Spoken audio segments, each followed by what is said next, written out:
Olá, boa tarde a todos, boa tarde a todas. Mais uma sala de debate da Comissão de Direito Internacional da Ordem dos Advogados do Brasil, Seção Rio de Janeiro. Eu sou o Carlos Nicodemos, presido a comissão, e recebemos hoje aqui o nosso querido professor doutor Wallace de Moraes, e o Wallace é do Departamento de Ciências Políticas e Programas de Pós-Graduação em Filosofia e História Contemporânea da Universidade Federal do Rio de Janeiro, e coordenador coletivo de pesquisas descoloniais e libertárias do CPDEL. Boa tarde, Wallace. Seja bem-vindo aqui à nossa comissão, nessa sala de debates especial. Opa! Grande Carlos Nicodemos, primeiro quero agradecer muitíssimo o convite de estar aqui. É uma honra poder participar aqui de uma instituição, de um debate, né, de uma instituição da OAB, que cumpre um papel fundamental para garantir a democracia nesse país. Espero que continuará cumprindo, né, diante de todos os ataques que a gente vem recebendo. É um prazer estar aqui com você, meu amigo, você que aqui eu admiro muito, né, por toda a sua trajetória na luta pelos direitos humanos. Obrigado pelo convite. Muito obrigado, Wallace. Obrigado mesmo.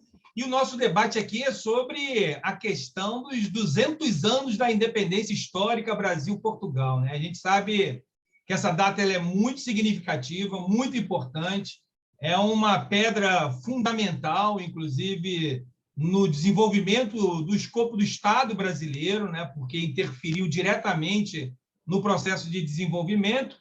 E eu começaria perguntando, Wallace, esse é o nosso debate numa perspectiva crítica para entender esses 2 séculos desta data.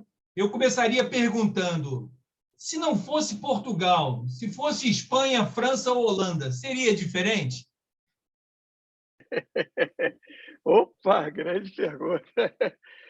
Bom, vamos lá. Então, tem que entender o que diante dessa questão, a gente tem que ter assim, século XVI, né? O Brasil é descoberto, 1500, finalzinho do século XV, início do século XVI. As grandes potências, né, mundiais naquele momento eram Portugal e Espanha, né? Então, é um momento, assim, a probabilidade dessas 2 potências mundiais, que hoje a gente sabe que é os Estados Unidos, por exemplo, né, mas naquela época era Portugal e Espanha, era muito maior do que de outros países, né, europeus, né? Tanto é que França, Inglaterra, vai proceder o colonialismo, vai fazer a conquista, efetuar as conquistas, né, depois de Portugal e Espanha. Então, a probabilidade é essa. Agora, existe uma contenda dentro da historiografia, que inclusive a gente aprendeu lá, quando está no ensino médio, porque a colonização inglesa foi melhor, porque a colonização inglesa era de povoamento, Sim. e a de portuguesa era de exploração. Então, assim, isso é realmente algo que não tem... Qualquer questão que a gente vai colocar aqui seria teleológico, né? Tentar explicar o passado a partir da nossa interpretação do presente, mas que não tem nenhum... Tanto é que a Inglaterra tem outras colônias pelo mundo inteiro que ficaram arrasadas com o Brasil. O caso específico dos Estados Unidos, que teve uma luta dos colonos contra o Império Inglês. Específico. Agora, a Inglaterra, aliás, depois, no século XIX, a Inglaterra foi a que mais inclusive, era tida como um império onde o sol nunca se punha, né? Ou seja, ela tinha colônias no mundo inteiro, em todos os lugares, em todos os países, como a Índia, por exemplo, e outros, não estão em situação muito melhor que a do Brasil, né? Porque foram também sempre... O colonialismo, seja ele qual for, ele é de exploração. Não tem...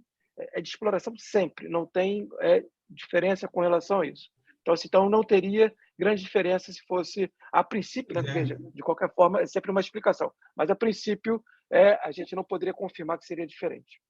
Pois é, essa é uma discussão que sempre aparece, né? Que o problema são dos portugueses, né? Porque se nós tivéssemos sido colonizados no lastro das Américas pelos espanhóis seria diferente, mas eu acho que você traz um elemento da história que é isso. Toda colonização ela tem uma perspectiva de segregação, de exploração, expropriação, e isso interfere diretamente, inclusive, no próprio desenvolvimento daquele território, né? E é sobre isso também eu queria trazer aqui uma discussão para você, Wallace, em termos dessa data, desses 200 anos. Né?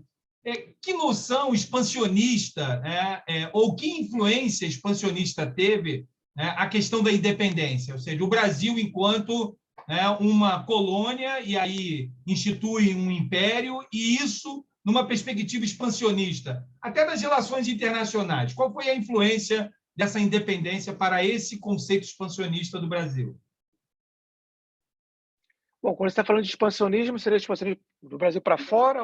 Para fora mesmo, das relações em relação ao porto, entre outras questões históricas. Então, vamos lá, só para a gente poder entender. Então, a questão da independência no Brasil, ela está, na verdade, o Brasil é um dos países, não um dos primeiros a conquistar a independência aqui nas Américas, né? Então, teve primeiro lá os Estados Unidos, depois você tem vários outros países que vão conquistando a Argentina, Colômbia, enfim, Venezuela, e conquistam as independências. Só que o que acontece nos países latino-americanos, que não o brasileiro, eles se transformam em república, né? No Sim, Brasil, o Brasil é o único que se transforma no império, né? do Império. Então, inclusive, os próprios países aqui da América Latina tinham preocupação com aquilo que estava se desenrolando no Brasil, né? E o próprio Brasil é muito curioso, porque certa independência do Brasil ocorre pelo príncipe, que era filho do rei de Portugal legítimo, né? Então, assim, é Sim. uma independência toda familiar, casada, né? Agora, o que eu queria colocar para você, Nicodemos, e para o público todo da OAB, é a grande questão que a gente tem que perguntar é o seguinte: é independência para quem? Independência de quê, para quem e como, né? Esse é o mote central para a gente fazer o debate, né? Porque, assim, e se a gente for procurar a resposta para essa pergunta independência para quem? Aí você vai ver assim, os negros, hoje, no Brasil, são independentes? Os indígenas, hoje, no Brasil, são independentes? Os trabalhadores brancos, pobres, que moram nas favelas e periferias, são independentes? Aí a gente tem que ir uma outra pergunta: o que é independência, né? E o que se constitui numa independência de um determinado país?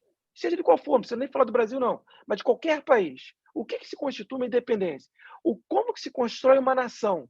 Se a gente pressupõe independência, pressupõe nação, né? Então, Sim. ou um Estado, né? Ou no direito se faz muito essa associação direta, que é um grande equívoco entre nação e Estado, né? Então, Estado e nação, elas não correspondem.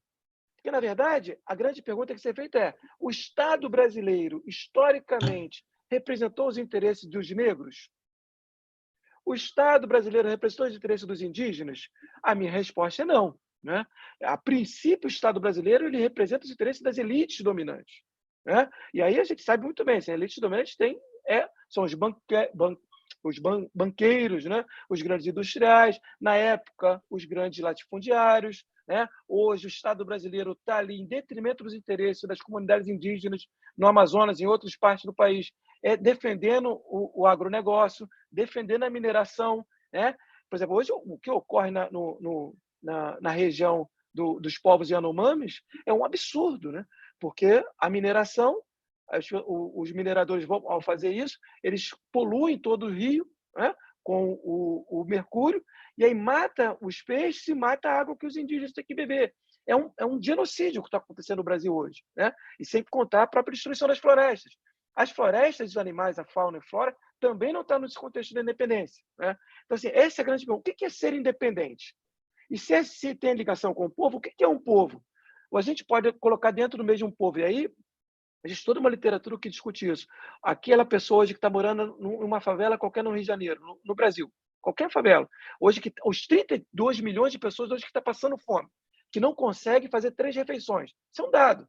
Os 32 milhões de pessoas, elas são equivalentes aos banqueiros brasileiros? A mesma nação, mas o que eles têm em comum? Nada. Não tem nada em comum, nem cultura, nem a própria língua é falada de maneira igual, né? Nem costumes, nada, nem moradia, nem acesso à educação, acesso à saúde, acesso aos bens, não tem nada em comum. Ou seja, então, pegando um princípio aqui de alguns historiadores, cientistas políticos, como o Benedict Anderson, que eu gosto muito, ou do Eric Hobsbawm, né, Otto Bauer, que vai dizer assim: as nações são construções para favorecer uma determinada elite, né? Só para citar para você, assim, o público da OAB, quando a Itália, né, a Itália foi unificada em 1871, chamada Unificação da Itália, né? Imagine quantos por cento da população da Itália falava italiano corretamente? 5%. Eu estou falando de Itália, não estou falando nem de país fora, estou falando da Itália, um país europeu, uma grande potência mundial, 5%. Ou seja, você tem os dominadores do norte da Itália que vão impor sua língua para todos os demais. E vão impor sua cultura e criar um Estado-nação e para acabar com fronteiras, acabar com determinados impostos que tinham de circulação, etc, etc. No Brasil não foi diferente. Quer dizer, a gente podia citar o exemplo da Alemanha, que também é muito parecido, e diversas outras nações, né? A própria Espanha hoje tem lá o povo basco, enfim, tem o próprio Barcelona, que não faz parte daquilo que se convenciona chamar de espanhol, mas se impõe pelo Estado. E aqui, na verdade, no Brasil, a mesma coisa. Os diferentes negros africanos que vieram da África, os diferentes povos africanos, eu também não gosto de usar povo africano, é um equívoco, inclusive é um reducionismo absurdo, eu não falo disso, mas os diferentes povos africanos com diferentes culturas, com diferentes línguas, né, que vieram para cá, para o Brasil e para a América de modo geral, né, eles foram o quê? Subalternizados com relação a um modelo de Estado que tinha por objetivo atender os interesses da elite dominante. Né? Porque você traz um dado que é indígenas. interessante. Você traz um dado que é interessante. Ao contrário dos demais países na América do Sul, propriamente, o Brasil ele se instituiu quanto um império, não se instituiu quanto uma república. E isso, no meu ponto de vista, quer dizer, olhando para a história, olhando no retrovisor da história, e isso interfere diretamente nesse recorte de classe que você está falando, das elites, e que vai repercutir exatamente de fazer desse novo império uma oportunidade expansionista de negócios. E aí vai aprofundar esse recorte de classe, onde as elites, que inclusive vão se colocar, né, colada no império, e que vai ser depois o motivo, inclusive, né, de ruptura em relação aos descontentamentos desse novo conceito de Estado-nação. Né? E isso é muito importante. Agora, você traz um outro dado, né? Porque uma coisa é nós olharmos na história os 200 anos e olharmos hoje. Ou seja, de que independência nós estamos falando? E aí eu te pergunto, que classe, enquanto elite, enquanto classe média, né, burguesa, né, especuladora, e que se colocou ali vinculada ao latifúndio e vendo a possibilidade expansionista, qual é a influência desse momento para a elite atual, ou seja, a relação hoje sobre acumulação, capital, classe, como é que você vê essa data do 7 de setembro e a interferência hoje nesse conceito que nós temos na sociedade brasileira? Teu som, Wallace, abre, por favor. Não, abre, fechou. Não, teu tá mudo. Sim. Agora estou me ouvindo. Tudo bem? Está me ouvindo bem? Oi, vamos lá. Tá. Então, quer dizer, quando a gente fala de expansionismo, e aí agora eu entendi, você está falando de relações internacionais, e relações internacionais no Brasil sempre se colocou. Na verdade, existe uma divisão internacional do trabalho. Os países chamados do Norte, ou os países europeus, os grandes países europeus e os Estados Unidos, eles produzem tecnologia. E Brasil e outros países produzem produtos primários, né? Assim, para exportação. Então, assim, é muito curioso você ver os candidatos à presidência da República hoje no Brasil legitimando esse discurso de uma subalternização brasileira e apoio ao agronegócio. E o agronegócio como se fosse a grande salvação brasileira. Né? Assim, então, é por isso que não se investe hoje em tecnologia, é por isso que não se investe em ciência, é por isso que não se investe nas universidades nesse país. Porque não é prioridade, né, desse governo, principalmente, e de outros vários também, não é prioridade investir em estabelecer uma certa independência tecnológica brasileira. O Brasil fica sempre a reboque dos outros países, principalmente dos Estados Unidos. Agora, o que se prioriza aqui como relação desse ponto de produção de expansionista é aquilo que eu estou falando, assim, de uma produção do agronegócio. O Brasil é um dos maiores exportadores de carne do mundo, é o maior exportador de soja e por aí vai. Café, laranja, etc. Historicamente, o Brasil se ocupa desde o colonialismo, né? Cana-de-açúcar, enfim, já tiveram várias culturas que foram produzidas ao longo do tempo. Então, mas isso está de acordo com uma destruição bastante significativa da própria natureza, das sociedades indígenas, das sociedades quilombolas, enfim, e da nossa fauna e flora. Né? Então, não sei se isso seria o melhor caminho. Né? Bom, não sei se era isso, mas assim, independência do quê? né? E assim, esse é um ponto para a gente poder pensar assim, é, é, quem tá ganhando dinheiro com isso? A exportação traz um retorno para a população brasileira, um retorno diante daquilo que se destrói da natureza?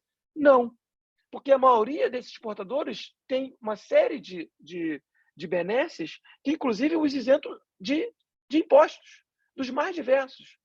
Então, o Estado brasileiro, na verdade, eu até escrevi um artigo sobre isso para quem tiver interesse. Eu escrevi as origens do necro-racista Estado no Brasil, né? E aí, o que eu falo nesse artigo? Partindo do conceito do Foucault, de um direito soberano de matar, né, que fundou o Estado europeu, os Estados europeus, como Foucault disse, e aí esse direito soberano de matar, assim, o soberano, né, tem um direito de matar. E aí depois o Foucault criou o conceito de biopolítica. O conceito de biopolítica, assim, é a perspectiva de como se faz viver, né, ou como se vai garantir determinada vida, em detrimento, em contrário àquele direito soberano de matar, mas que caminharam juntos. O Estado brasileiro, o que eu digo no meu artigo e mostro lá? O Estado brasileiro é um filho legítimo do Estado europeu. Por quê? Porque ele tem o direito soberano de matar, está garantido por isso, né? Mas ele pouco se preocupou, por exemplo, com a criação da própria biopolítica. Isto é, quando a gente vê o governo do ódio, né? Ele é pouco preocupado com a vacina da população, por exemplo, durante a pandemia, né? Pouco, inclusive dizendo que era contrário à vacina. Isso é uma política, isso é uma clara, né, objetiva, né, despreocupação, para dizer o mínimo, com a grande massa da população brasileira. Então, e quem morreu mais durante a pandemia? Evidentemente, aquele que não tem acesso, os que mais morreram, né? Aquele que não tem acesso a plano de saúde, aquele que não tem acesso aos melhores hospitais, aquele que não tem acesso a boa alimentação, aqueles milhões de pessoas, 32 milhões de pessoas que não têm como fazer 3 refeições. Então, isso é uma prática do direito soberano de matar, do Conselho de Foucault, né? E que o Estado brasileiro não abandonou isso. Obviamente, o Estado brasileiro, em algum momento, criou direitos sociais, em algum momento tentou estabelecer a defesa de direitos humanos, e tudo isso é muito positivo, né? Direito trabalhista, direitos humanos, etc. Mas não perdeu, né? Hoje, por exemplo, em todas as operações nas favelas e periferias, o Estado está matando, né, corpos negros e populares. E quando não é o próprio Estado, são os paramilitares, que aqui muito erroneamente se chama de milícias. As pessoas não têm, né? Chama-se de milícia porque uma vez o repórter do Globo veio falar, porque as milícias estão tomando já. E ele depois explicou, eu falei milícia porque não dá para escrever paramilitar, porque era muito grande, né? Mas milícia é quando o povo se autoprotege. E todas, do ponto de vista histórico. Aí estão utilizando milícia aqui como paramilitar. Paramilitar que sempre foram associados ao Estado, às forças militares do próprio Estado, ou têm anuência dessas forças militares para poder dominar determinados territórios e efetuar a matança e o controle e cobrança de impostos. Os paramilitares hoje cumprem o papel de Estado em determinadas regiões do Rio de Janeiro e do Brasil todo, que é absurdo, mas isso ocorre por conta da anuência do próprio Estado, entende? Então, assim, Pois é. independência de quem para quem. Falei Pois é. besteira, Não, e Deus, você traz uma questão importante, que é uma das perguntas que eu gostaria de jogar aqui para a gente refletir, sobre como se desenhou essa política escravocrata no Brasil, né, que vem lá de 1500 e que tem esse momento histórico, né, da independência, e qual foi, né, o nível de interferência da independência do 7 de setembro numa perspectiva, aquela época, de reordenar essa política escravocrata, e, ao contrário disso, nós fomos o último país, né, a decretar uma libertação aparente, formal, né, técnica, né? E aí queria que você falasse sobre isso. Qual é a influência desse 7 de setembro em relação à chamada política escravocrata no Brasil, que sabemos que está diretamente vinculada à sua perspectiva, né, colonizadora que foi dada por Portugal em relação ao Brasil. Então, eu queria que você trouxesse um pouco sobre isso. Então, na verdade, o que acontece com essa relação a certa independência do Brasil? Que a independência ela foi patrocinada pelos escravocratas brasileiros. Esse é o primeiro ponto, né? Em apoio ao próprio Império. Eles não queriam mais pagar tantos impostos para a metrópole. A questão é Pois financeira, é. ao fundo e ao cabo, né? Não queremos mais pagar impostos para a metrópole, porque é um absurdo. A gente quer. Então, se for depois, desde quando se formou uma elite aqui, a própria elite quis se desvencilhar da metrópole que era Portugal e foi influenciar o imperador, o futuro imperador, que era Dom Pedro, a fazê-lo isso. Esses escravocratas não tinham a menor preocupação com o fim da escravidão, muito ao contrário. Né? Tanto é que você mesmo já colocou muito bem, o Brasil foi o último país a decretar o fim da escravidão formal. E antes de decretar, o que o Brasil fez? Instaurou a Lei de Terra de 1850. Isso é fundamental. Não dá para entender fim da escravidão no Brasil sem entender a Lei de Terra de 1850. A Lei de Terra significava o seguinte: significava que nenhuma pessoa poderia ocupar uma terra a não ser pela compra diante do Estado. Né? Não podia comprar. Ou seja, os escravizados não poderiam sair das suas fazendas e ocupar uma terra para fazer a coisa mais simples da vida, que é plantar e colher. Não podia fazer isso. E uma terra devoluta, ou seja, uma terra vazia, né? Devoluta, baldia, etc. Então, assim, a elite brasileira se preocupou muito em primeiro preparar o terreno, ou seja, não pode, esses escravizados, esses corpos escravizados africanos não poderão ter autonomia. Ou seja, não poderão ter independência. É esse o ponto. É por isso que eu estou falando assim, independência para quem? Porque para os negros não tinha independência nenhuma, como não tem até hoje, em grande parte. E aí, em 1888, quando que a historiografia, a gente aprende, né, que a princesa Isabel, né, a boazinha, assinou lá um decreto. A gente tem várias falácias. Aquela foto do Pedro Américo, da Declaração de Independência ou Morte, aquilo é outra falácia. Verdade, Não sei se todo verdade. mundo sabe. A pintura é outra, né? A pintura é uma imitação de uma pintura do Napoleão na França. Sim. Né? No Napoleão na França, com suas tropas. É uma imitação completa. E essa pintura foi realizada décadas depois. Não foi nem naquele... Na verdade, segundo historiadores, o Dom Pedro parou no Rio Ipiranga porque ele estava com dor de barriga. Né? Naquela época não tinha banheiro, ele estava com dor de barriga, parou no Ipiranga ali. Depois, vamos parar essa parada do Ipiranga, vai virar independente. Chega a ser hilário a questão da independência do Brasil. A história como ela é, né? A história como ela é. Não, eu acho que tem uma questão importante, né, que foi muito comemorada com o 7 de setembro, com essa ideia da independência, que é a criação de universidades, teatros, bibliotecas, e que vai dando um contorno, né, onde vai ancorar exatamente essa elite que nós estamos falando aqui. Essa elite escravocrata, essa elite que persistiu numa perspectiva expropriadora e agora com maiores benefícios em relação ao próprio Portugal em si, ou seja, a metrópole chamada, né? Então, eu queria que você trouxesse um pouco mais sobre a modulação desse pensamento da elite brasileira e como ela se traduz hoje, depois, 200 anos depois. Ou seja, o que é hoje, como diz o Gessé, né? O que é hoje a elite brasileira, resultado desse processo de independência, que, na verdade, é um processo de aprimoramento. Queria que tu trouxesse um pouco mais sobre isso para a gente também. Então, vamos lá. Para a gente entender o processo de independência em 1822, tem que entender primeiro a vinda da família real, do Dom João para cá, para o Brasil. Então, ele foge das tropas francesas, que estavam à beira de Portugal para tomar Portugal, porque o Napoleão estava tirando todos os imperadores e reis e tudo mais, estabelecendo repúblicas na Europa. Então, ele foge para cá e vem com, se não me engano, 15 mil pessoas, vem para cá. Então, traz tudo. Então, nessa vinda, em 1808, que precede 1822, ela acontece. Aí daí que funda a Biblioteca Nacional, Teatro Municipal aqui do Rio, tudo que era o Rio de Janeiro, que era a capital. Então, vem toda uma elite já portuguesa para vir morar aqui.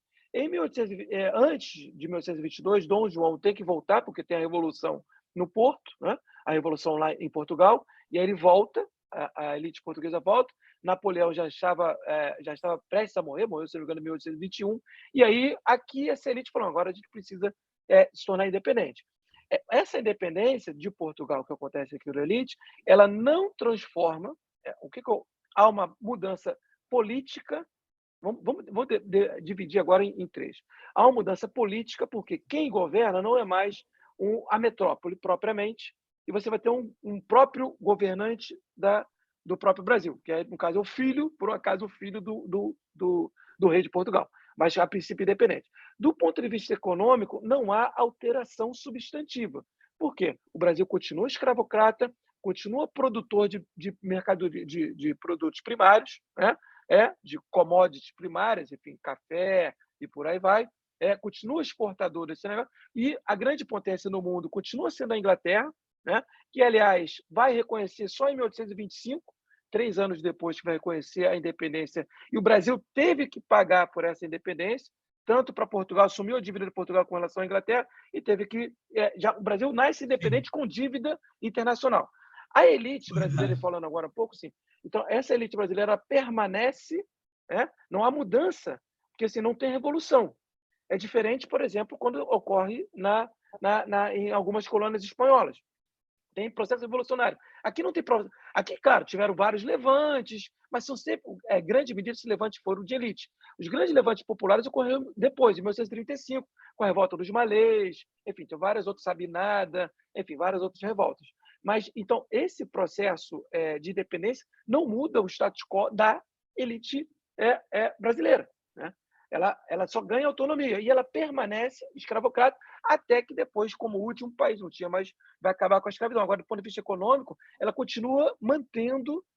Agora, olhando do ponto de vista de classe, as classes sociais, por exemplo, e aí no 19, quando se sabe que vai acabar com a escravidão, qual a política que o Brasil toma? Política de imigração.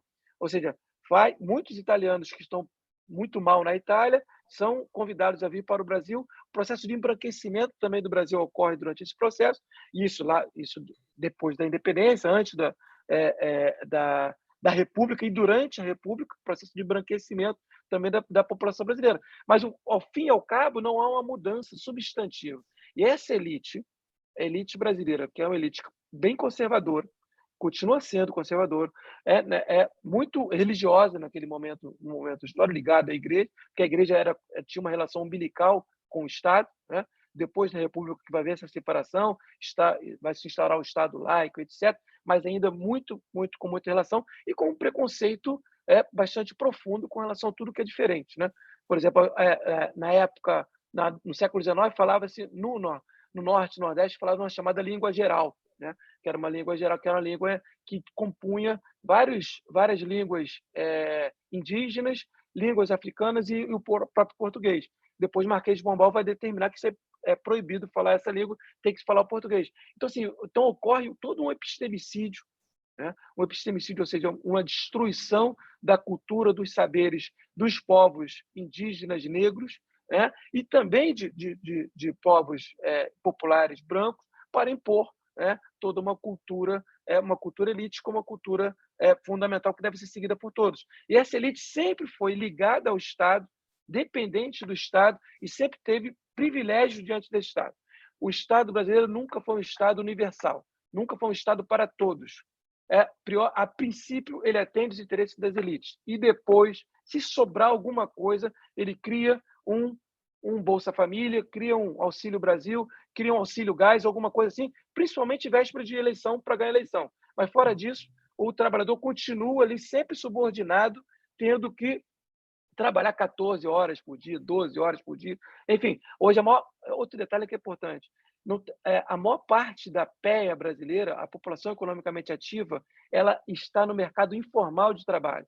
Nicodemo, isso significa dizer o seguinte: essas pessoas não têm direitos garantidos na sua velhice, onde as pessoas mais precisarão de apoio, né? Então, vai ficar dependendo do filho, da filha, vai ficar dependendo dos outros, do próprio, enfim, depois da pessoa trabalhar durante muito tempo, porque ela, quando ficar muito velha, já não vai ter a mesma força para trabalhar no mercado informal. Então, isso é um problema gravíssimo, que é muito pouco atenuado.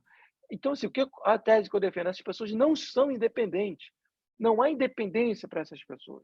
Então, se não há independência para a maioria da população brasileira, o Brasil ou a população não é independente. Agora, se quer se olhar enquanto Estado, do ponto de vista de relação internacional, né? Não, o Brasil é independente, tem seu próprio governo, tem eleições de tempos em tempos, tranquilo. Agora, do ponto de vista da pessoa, a grande pergunta que eu queria deixar aqui para o público é: o que é ser independente? A gente tem que perguntar isso. O que é ser independente? Será que ser independente é eu ter uma casa para morar, é eu trabalhar, mas ter direito ao trabalho, ter direito a férias, ter direito a 13º, ter direito a um salário digno, ter direito a lazer? É muito pouco falado, mas as pessoas precisam de lazer, né? Ter direito a lazer, ter direito a transporte decente, ter direito à saúde, educação, né, decente do início ao fim. Isso, ter direito sobre o seu próprio corpo, poder optar Se a pessoa quiser ser membro de uma comunidade LGBTQIA+, que seja, se a pessoa quiser, enfim, seja o que for, independência ideológica, isso, infelizmente, nós não temos para a maioria da população brasileira hoje. Não temos. Portanto, Pois é. não dizer de independência. Não, você está certíssimo. Acho que a pegada é essa mesmo. Ou seja, todos nós nos perguntávamos nessa data, quarta-feira, né, quando alguns, inclusive, tomarão isso como uma oportunidade para fazer um debate sobre a validade da democracia ou não, que nós devemos refletir é sobre qual é o nosso nível hoje de independência e autonomia enquanto cidadãos, né? Ou seja, o que se modulou há 200 anos atrás, numa oportunidade histórica de se trabalhar novas formas e conceitos de relações sociais, o que se modulou e o que se tem hoje, né? Porque, partindo agora para uma vertente um pouco mais na discussão da influência do modelo de Estado, do modelo de governança que nós vivemos, né? Ali, a América do Sul, né, tomada por repúblicas e nós ali contra um império, ou seja, como uma extensão, né, como uma extensão familiar, um conflito interno familiar, e fazendo do território brasileiro uma oportunidade para as elites, e aí o que se resultou quanto a isso, o que eu quero trazer a título de reflexão é como o liberalismo, né, dentro da monarquia, da autocracia, né, e o liberalismo influenciou, né, em práticas hoje, né, que inclusive se discute uma alternativa à democracia em nome de determinadas teses que estão muito mais colocadas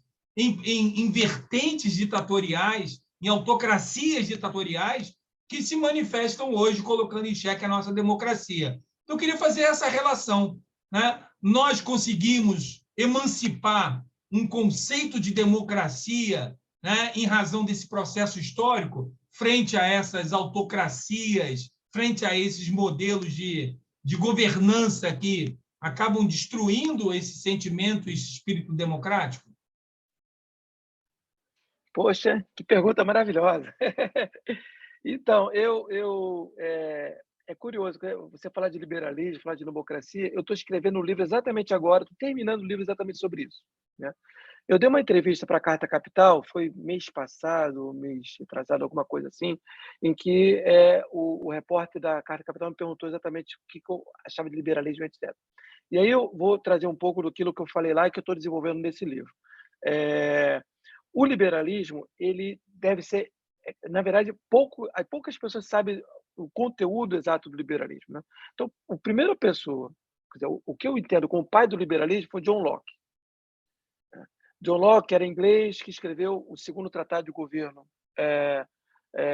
segundo tratado de governo, né? Que escreveu Carta da Tolerância, que escreveu vários livros. E nesse livro, o John Locke foi o primeiro teórico a versar sobre o direito de propriedade privada, né? Quer dizer, o que o Locke colocava como direito de propriedade? O direito de propriedade privada, ele estava acima da vida, acima do direito à vida e acima do direito à liberdade. Por quê? Porque Locke, se qualquer pessoa tentasse contra a propriedade privada, né, ela tinha que ou ir para a prisão ou sofrer a pena de morte. E aí, Locke, por que isso? Porque o direito à propriedade privada é o direito clássico do liberalismo. E aí, o que eu fiz? O que eu estou fazendo nesse livro? O que eu fiz nessa entrevista lá da Carta Capital? Eu estou propondo chamar esse liberalismo de John Locke não de liberalismo, mas de proprietarismo. Por quê? Porque, a princípio, a ideia de liberalismo nos dá uma falsa noção de que o conceito está ligado à ideia de liberdade, quando na verdade não é. O conceito aquilo que o Locke estava defendendo, depois Adam Smith, né, David Ricardo e outros teóricos liberais, e até hoje Robert Nozick, Friedrich Hayek e por aí vai, eles estão defendendo principalmente a propriedade privada e tudo que advém dela, ou seja, lucro, né, exploração, desigualdade, capitalismo. É isso. Esse é o princípio básico da propriedade privada que vai ser a base. Mas se a propriedade privada é o central, eu proponho chamar de proprietarismo e não de liberalismo. Bom, isso é um fato. Eu estou nesse outro livro, eu estou escrevendo sobre o histórico de esquerda e direita. Quando surgiu a esquerda e direita? Eu acho que todo mundo sabe que a esquerda e direita surgiu na Revolução Francesa, né? O que as pessoas não sabem, que é o que eu estou trazendo nesse livro, é o seguinte: o que eu chamo lá na Revolução Francesa, surgiu duas direitas, né? Uma direita que eu chamo de conservadora, que era a direita que defendia os interesses da realeza, tá? Interesses da realeza, que era contra-revolucionária, e outra direita que eu chamei de direita proprietal. Por que proprietal? Porque ela defendia os interesses da propriedade privada, né? Porque, em última instância, só para a gente ter noção, nos regimes absolutistas, o rei ele faz o que ele quiser com a propriedade privada de quem está dentro dos seus súditos, em qualquer lugar, né? Então, aliás, o próprio Marx escreveu sobre isso no capítulo 24 do Capital. Bom, mas então existe a direita conservadora nos costumes, era contra todo tipo de mudança, e a direita proprietal. E existia a esquerda, né? Dois tipos de esquerda. A esquerda que eu chamei de esquerda liberal garantista, né? E aí sim, no sentido liberal garantista, não no sentido proprietal, mas no sentido liberal de garantir, e aí você, como especialista, pode até me ajudar a me corrigir, de garantir direitos civis, que hoje nós Liberdade. compreendemos como direitos civis. O que é isso? Direito, que inclusive está direito à propriedade também, mas não se encerra no direito à propriedade. Direito à propriedade, liberdade de ir e vir, né? Direito de Expressão, se professar religião, de associar. expressão, exatamente. Então, esse aí surge para mim, né? Não surge, mas aí isso já tem uma consonância também com a Revolução americana, que aconteceu um pouco antes da Revolução Francesa. Lá também já teve esse mote que eu estou chamando de direito de esquerda liberal garantista, ou seja, de garantir direitos civis, hoje a gente conhece como direitos civis, na época não estava posto dessa maneira, mas garantir direitos civis, né? Na época chamava de direitos do homem, direito do cidadão, no caso da Revolução Francesa, Sim. mas direitos civis que a gente compreende hoje como fundamental dessa esquerda liberal. E essa esquerda liberal tratou disso ao longo do tempo, né? Também teve uma direita proprietária, mas também liberal, por quê? Porque ela também defendeu a ideia dos direitos civis, tá? Mas a propriedade é frente, acima de tudo, ou seja, propriedade, lucro, capitalismo, etc. Enquanto essa esquerda liberal garantista, não tinha tanta preocupação com a propriedade privada, por exemplo. Inclusive, algumas propriedades foram divididas entre os servos naquele momento da Revolução Francesa, etc. Bom, então, por que eu estou te falando isso? Então, diante desse cenário, isso vai ter uma repercussão fundamental sobre o significado de democracia, né? E aí, democracia, a gente tem que entender de um outro ponto. Assim. A princípio, democracia é um conceito que junta duas palavras que dizem respeito ao governo do povo, né? Cracia, governo, demos povo, demos prole, enfim, seria o governo do povo. Agora, a grande questão é o povo não governa em lugar nenhum. Isso é fato. O que nós temos, se falasse que, se chegasse na Grécia Antiga, onde se criou o conceito de democracia, e falasse, olha, você escolhe, você vota no candidato A, B ou C, isso significa democracia. As pessoas iam rir da gente. Iam rir da Pois gente. é. Né? Iam rir. Porque isso não significa... Na democracia grega, né, o fundamental quer dizer, qualquer um pode governar. E, inclusive, o governo podia ser feito por sorteio. Porque, já que todo mundo pode governar, não tem que ter um princípio da escolha do melhor. E, portanto, o voto é o princípio da escolha do melhor. E o princípio da escolha do melhor é um princípio não democrático, mas aristocrático. Claro. Ou seja, da aristocracia, que significa governo dos melhores. E é exatamente a aristocracia que Platão e Aristóteles defendiam, por exemplo. E, ao longo do século, desde da Grécia Antiga, do Platão e Aristóteles, até o século XX, não teve nenhum teórico que defendeu a democracia. Nenhum teórico que se colocou, eu sou democrata. Aliás, isso começou na Revolução Inglesa, aliás, um pouquinho antes da Revolução Inglesa, se colocou como democrata. Mas veja, aí houve a mudança da chave, porque a democracia passou a ser um governo representativo, né? E aí Schumpeter, na década de 40 do século XX, que vai fazer essa divisão entre... Aí depois já tem a Revolução Russa, já aconteceu, o mundo já está bipolar, e aquele negócio todo que a gente sabe da Guerra Fria, União Soviética de um lado, Estados Unidos do outro. Aí se estabeleceu um outro modelo, aí se estabeleceu democracia, e aí com todo o apoio dos Estados Unidos, a democracia eram os regimes ocidentais, todos que tinham eleições para escolher seus governantes. E o outro lado da União Soviética era a ditadura, né? Então, estabeleceu essa dicotomia de ditadura e democracia. Mas democracia, quando nasce, não tem um princípio, né, de ser um governo representativo. A ideia de governo representativo é um princípio aristocrático e não democrático. Isso por um fim histórico.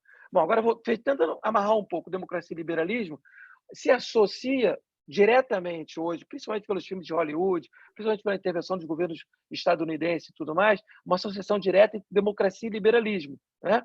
Quando, na verdade, isso é um outro equívoco, né? Por quê? Porque os liberais, e aí os liberais, veja, aí se eu mudar o nome, aí vai ficar mais fácil para entender. Se os proprietários, e não os liberais da esquerda, mas os Sim, proprietários da direita que defendiam a propriedade privada, eles eram contra a participação popular no voto. claro. Eles eram contra o voto universal. Historicamente, século XIX inteiro. Então, assim, estavam democratas de um lado e proprietários de outro, em contrário, porque os democratas queriam o voto universal, estender o voto para os trabalhadores, o voto para as mulheres, o voto para os analfabetos, etc., enquanto os proprietários não queriam, se colocavam contrário a isso, né? Então, é um outro equívoco do ponto de vista histórico fazer isso. Hoje, nós fazemos, né? Hoje é muito comum no Brasil as pessoas associarem democracia a liberalismo, né? E o liberalismo, aí a gente cai num outro problema. O liberalismo nos Estados Unidos tem uma conotação, que é ligada à esquerda. O liberalismo na França tem uma outra conotação, que é ligada à direita. E nós seguimos uma tradição mais francesa, né? De que liberalismo... Até porque a força do marxismo lá foi muito grande, Marx escreveu veementemente contra o liberalismo, Marx não reconheceu nenhum aspecto positivo do liberalismo, como eu acabei de dizer para vocês aqui com relação à defesa dos direitos civis, que era positiva. Por quê? Porque quando você cria o direito civil, você cria um mecanismo de defesa do cidadão diante daquele que quer suprimir o teu direito, a tua liberdade. E quem é que quer suprimir a tua liberdade? Historicamente, o Estado. Então, assim, quem intervinha quem te impedia de professar sua religião, seu direito de ir e vir, de liberdade de expressão, de imprensa, etc., era o próprio Estado. Né? Por quê? Porque o Estado, por meio de governantes, eles impunham uma ditadura que não queria que as ideias circulassem livremente. Então, daí a ideia do direito civil nasceu com a esquerda, né? E nasceu no sentido de garantia individuais enfim, das liberdades, de modo geral. Mas isso o marxismo não reconheceu. Isso, para mim, é um equívoco, porque não contextualizou esse processo, né? Não vê essa contextualização diante, porque, veja, na França, as pessoas estão vendo sobre o regime de servidão. Os trabalhadores pobres são servos dos senhores. Servo dos senhores significa que até para sair do feudo tinha que pedir permissão ao senhor. Então não tem liberdade nenhuma, é zero. Então o direito civil, ou, né, claro, naquele momento não era o nome, não é esse, né? Eu já expliquei, mas os direitos humanos, os direitos civis, então ele surge no sentido positivo. Sim. Direito dos homens, ele surge no sentido positivo, tá? Então qual é o grande desafio hoje, né? Para a gente entender democracia, né? Liberalismo, participação popular. O que está posto hoje é isso. Hein? Porque hoje, o que está acontecendo de 4 em 4 anos? A gente vota nas pessoas, a gente delega o voto, quase que dá um cheque em branco para os nossos representantes, e o representante não tem compromisso em prestar conta com seus eleitores, sabe? Assim, então, tem que criar mecanismos desse compromisso, assim, da pessoa, ela tem que ser representante mesmo, e não só naquele momento momento do voto. Ela tem que prestar contas. E se ela não cumprir com aquilo que ela prometeu fazer, né, ela tem que sair do cargo. Pois tem que é. ter algum mecanismo. Né, Porque é bem mais do que votar, é participar, né? É bem mais do que votar, é participar, né? Pois é. Bom, a gente vai chegando ao fim aqui. O Wallace foi fenomenal, foi muito bacana. Muitíssimo obrigado. Em nome da OAB, Ordem dos Advogados do Brasil, em nome da nossa Comissão de Direito Internacional, a gente trouxe aqui uma reflexão crítica dessa relação de independência Brasil-Portugal, e aí toda a base histórica ao longo desses 200 anos que estão sendo comemorados agora no dia 7 de setembro. Né?